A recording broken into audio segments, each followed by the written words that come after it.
जय हिंद दोस्तों, कैसे हैं आप सभी लोग। आशा करता हूं आप सभी ठीक होंगे, स्वस्थ होंगे और मौज कर रहे होंगे।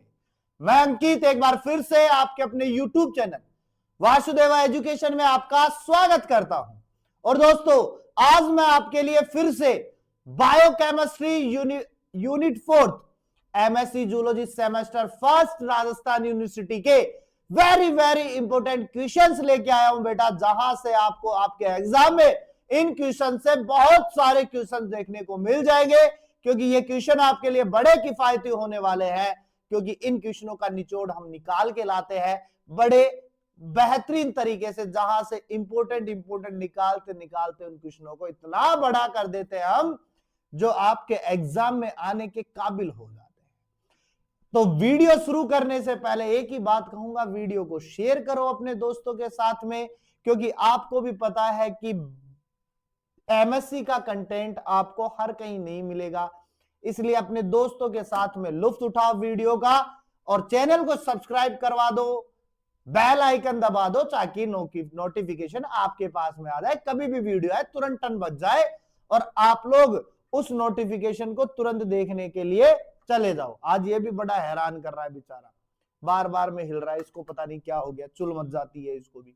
चलो हम पहला क्वेश्चन देखते हैं, और पहला क्वेश्चन हमारे पास में यूनिट 4 से आता है, डिफाइन मेटाबॉलिज्म। सबसे पहले मेटाबॉलिज्म को बताना है। अच्छा, मेटाबॉलिज्म क्या है? मेटाबॉलिज्म क्या है अपने पास में? तो सिंपल बात हम जानते हैं कि अपने पास में जो मॉलिक्यूल्स होते हैं उनको ब्रेक डाउन करने का जो प्रोसेस है वही मेटाबॉलिज्म है, यानी उपापचय हम कह सकते हैं। अब इसमें अपन को क्या क्या बताना? कैटाबॉलिज्म, यानी मेटाबॉलिज्म के पार्ट है अपने पास में। क्या है? कैटाबॉलिज्म है अपने पास में, ठीक है। अपने पास में एनाबॉलिज्म है अपने पास में, ठीक है, ठीक है। इसके अलावा अपन को इसके metabolic पथवे, regulation and concept of free energy के बारे में बताना है। हमें बताना है मेटाबॉलिज्म का सीधा सा मतलब है, मेटाबॉलिज्म का सीधा सा मतलब होता है एनर्जी सोर्सेस से। अब कैटाबॉलिज्म और एनाबॉलिज्म की हम बात करें तो अपचय और उपचय दो पढ़े होंगे आपने। एक में हमारे पास में ऊर्जा खर्च होती है, एक में अपने पास में ऊर्जा फ्री होती है। तो कैटाबॉलिज्म एनाबॉलिज्म को हमें पढ़ना है, यहां पर क्वेश्चन के साथ में अटैच कर रहा है। 20 नंबर का क्वेश्चन आने वाला है, क्योंकि मेटाबॉलिज्म जो है कार्बोहाइड्रेट, लिपिड और अपने पास में प्रोटीन का विस्तृत रूप होगा यहां पे, क्योंकि हमें यहीं से ऊर्जा के सोर्सेज निकालने के लिए जरूरत पड़ेगी, ठीक है। अब सुनो, रेगुलेशन की मैं बात करूं तो रेगुलेशन के लिए अपन को कल एंजाइम पढ़े थे, एंजाइम के बारे में बात की थी, तो वही एंजाइम जो होते हैं रेगुलेट करने का काम करते हैं। मेटाबॉलिक पथवे की बात करें तो हम ग्लाइकोलाइसिस की बात कर सकते हैं, सिट्रिक एसिड की बात कर सकते हैं, या अपन क्रेब्स साइकिल की बात कर सकते हैं। इसके अलावा अपने पास में लिंक अभिक्रियाओं की बात कर सकते हैं। इन सबका निचोड़ अपने पास में ईटीएस में डाल करके हम यहां से एनर्जी बना सकते हैं। तो इस प्रकार से अपने पास में क्या होगा, ये क्वेश्चन कंप्लीट होगा। 3 स्टार देता हूं, क्योंकि मेन इंपोर्टेंट क्वेश्चन है। नेक्स्ट क्वेश्चन आएगा आपके पास में, describe the pentose phosphate, describe the pentose phosphate pathway. तो इसको मैं कोष्टक में पी भी लिख सकता हूं। 3 पीपी के अंदर भी आएगा। पी का मतलब पेंटोज, पी का मतलब फोस्फेट और पी का मतलब पथवे। एंड डिस्कस इट्स फाइकोलॉजिकल, या सॉरी हाँ फाइकोलॉजिकल सिग्निफिकेंस, यानी कि इनकी कार्यात्मक जो विधियां है उनके बारे में आपको इसका महत्व बता के चलना है। यहाँ पे आपको पीपी को क्या करना है, डिस्क्राइब करना है, इसको एक्सप्लेन करना है, ताकि ये क्वेश्चन अपने पास में 20 नंबर का डबल हो जाए। ऑक्सीडेटिव फेज भी आता है, नॉन ऑक्सीडेटिव फेज भी यहां पर आपको पढ़ना पड़ेगा, लिखना पड़ेगा, ठीक है। नेक्स्ट बात करते हैं, explain glycogen metabolism with special reference to glycogenesis and glycogenolysis and their regulation. देखो बेटा, मैं सिंपल बात कहता हूं, ग्लाइकोजन का मेटाबॉलिज्म हमें करना है। अब देखो होता क्या है, हमारे पास में क्या है, ग्लूकोज, हमारे पास में क्या है, ग्लूकोज। अब ये ग्लूकोज हमारे पास में ज्यादा हो गई। अब ज्यादा हो गई तो इसको हमने किस में बदला, ग्लाइकोजन में। किसमें बदला, ग्लाइकोजन में। इस प्रोसेस को मैं लिखूंगा बेटा ग्लाइकोजिनेसिस। क्या लिखूंगा, ग्लाइकोजिनेसिस। अब सपोज देन ग्लाइकोजन एक्स्ट्रा हो गई, अपने पास में स्टोर थी वो ज्यादा है, अब हमारे पास ग्लूकोज कम हो गई, तो ग्लाइकोजन से वापस से क्या बना दूंगा बेटा, मैं ग्लूकोज बना दूंगा। क्या बना दूंगा मैं, ग्लूकोज बना दूंगा। और इस पूरे प्रोसेस को फिर मैं क्या लिख दूंगा, ग्लाइकोजीनोलाइसिस। ये लो बेटा, तो ग्लूकोज से ग्लाइकोजन और ग्लाइकोजन से ग्लूकोज बनाने की प्रोसेस को यहां पे समझाना है। अगर आपको नहीं है तो अपना सेकंड वाली बुक उठा लो, वहां पे आपको ग्लाइकोजन और ग्लाइकोजिनेसिस मिल जाएगा, सॉरी ग्लाइकोजिनेसिस और ग्लाइकोजिनोलाइसिस दोनों मिल जाएंगे। यहां पर उसी को साथ में अटैच करना है, इसके एंजाइम्स आपको बताने हैं, इसके अंदर पूरा साइकिल बनेगा वो बताना है, तब जाकर के आपका इक्वेशन कंप्लीट हो जाएगा।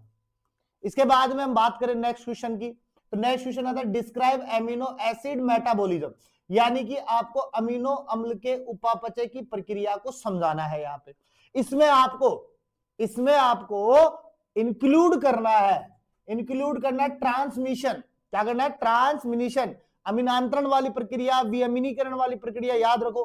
तो ट्रांसमिनेशन बताना है, डीएमिनेशन बताना है, फैट ऑफ कार्बन स्केलेटन, यानी कि कार्बन कंकाल के भविष्य को भी आपको यहां पे एक्सप्लेन करना है, तब जाके आपका ये क्वेश्चन कंप्लीट हो जाएगा पूरे 20 नंबर के लिए।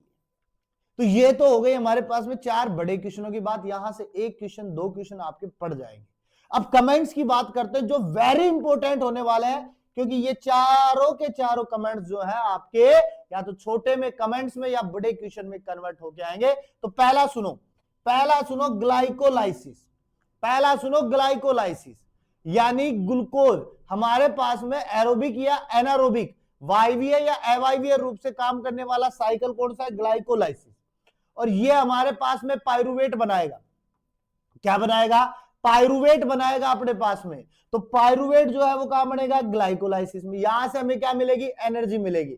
अब ये दोनों में काम करेगा, एरोबिक में भी करेगा और एनारोबिक में भी करेगा, याद रखना इस चीज को, बड़ा टफ है। 10 से 11 करीब 10 इक्वेशंस बनेंगे इसके अंदर, उन इक्वेशंस के माध्यम से इसको पूरा एक्सप्लेन करना है, इसकी थ्योरी लिखनी है, और तब जाकर के हमारे पास में ग्लाइकोलाइसिस कंप्लीट होगा। अब सुनो, उसके बाद में आता है सिट्रिक एसिड साइकिल।